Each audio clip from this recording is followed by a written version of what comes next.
অনুরাগের ছোঁয়া ধারাবাহিকের আগামী পর্বে আমরা দেখতে পাবো সন্ত্রাসী ইরা স্ত্রীর অধিকারে সেনগুপ্ত বাড়িতে ঢোকার আগেই সূর্য নিজের হাতে দীপার মাথায় সিঁদুর পরিয়ে ইরার আসল পরিচয় সামনে আনলো। হ্যাঁ বন্ধুরা, আমরা এমনটাই দেখতে পাবো অনুরাগের ছোঁয়া ধারাবাহিকের আগামী পর্বগুলোতে। মাঝরাতে সন্ত্রাসীরা পেনড্রাইভ খুঁজতে এলে সোনারূপা ও সূর্যের ঘুম ভেঙে যায়, এমনকি দীপারও ঘুম ভেঙে যায়। সূর্যের সাথে সন্ত্রাসীদের হাতাহাতি শুরু হয়। একটা সময় সন্ত্রাসীরা ভয় পেয়ে পালিয়ে যায়। এরপর দীপার শরীরটা সামান্য অসুস্থ হয়ে পড়লে দীপাকে দেখতে ডক্টর আসে। তখন সূর্য ডক্টরের কাছ থেকে স্টেথো কেড়ে নিয়ে নিজেই দীপার চিকিৎসা করে। তখন সূর্যের সবকিছু মনে পড়তে থাকে, তবে সবটাই অস্পষ্ট। সূর্যের খুব কষ্ট হয়। এরপর দীপার মনে হয় বাড়ির খাবারে কেউ কিছু মিশিয়ে দিয়েছে, তাই সবাই এত অঘরে ঘুমোচ্ছিল।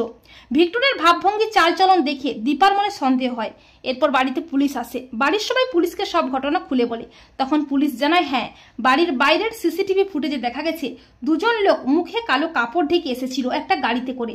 তাদের গাড়ির নাম্বার প্লেটটাও ভুয়ো ছিল, তবে আপনাদের সতর্ক থাকতে হবে। এরপর লাবণ্য বলে যে বাড়ির উপর দিয়ে একটা অনেক বড় বিপদ কেটে গেল, তাই বাড়িতে একটা শান্তি সস্তায়নের পুজোর আয়োজন করা হোক। লাবণ্যের কথা মতো শান্তি সস্তায়নের পুজোর আয়োজন করা হয়। এরপর সবাই যখন পুজোতে বসে তখন সূর্য বলে যে সবার মাথায় তো সিঁদুর আছে, তাহলে ওর মাথায় কেন সিঁদুর নেই? এই বলে সূর্য ঠাকুরের পুজোর থালা থেকে সিঁদুরের কৌটোটা নিয়ে দীপার স্মৃতিতে পড়াতে এলে সূর্যকে বাড়ির সবাই ধরে ফেলে। কিন্তু সূর্য কোনো কথা না শুনেই সিঁদুরের কৌটোটা ছুঁড়ে মারে দীপার দিকে। আর সূর্যের ছোঁড়া সেই সিঁদুরের কৌটো থেকে সিঁদুর এসে দীপার স্মৃতিতে পড়ে।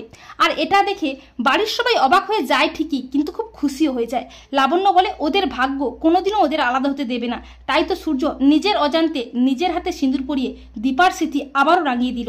আর ঠিক তখনই সন্ত্রাসীরা সেনগুপ্ত বাড়িতে সূর্যের স্ত্রীর অধিকারে হাজির হয়। ইরা বলে সূর্য। ইরাকে দেখে অবাক হয়ে যায় বাড়ির সবাই। দীপা বলে ইরা। আর সূর্য সন্ত্রাসী ইরাকে দেখে প্রচন্ড ভয় পেয়ে যায়। তো বন্ধুরা, তোমরা এটাই চাও তো যে ইরার সেনগুপ্ত বাড়িতে ঢোকার আগেই সূর্য দীপার মাথায় সিঁদুর পরিয়ে স্মৃতি ফিরে পেয়ে দীপাকে স্ত্রীর মর্যাদা দেয় আর ইরার আসল পরিচয় যেন সবার সামনে আনতে পারে? কমেন্ট করে জানিয়ে দাও তোমাদের মতামতটি।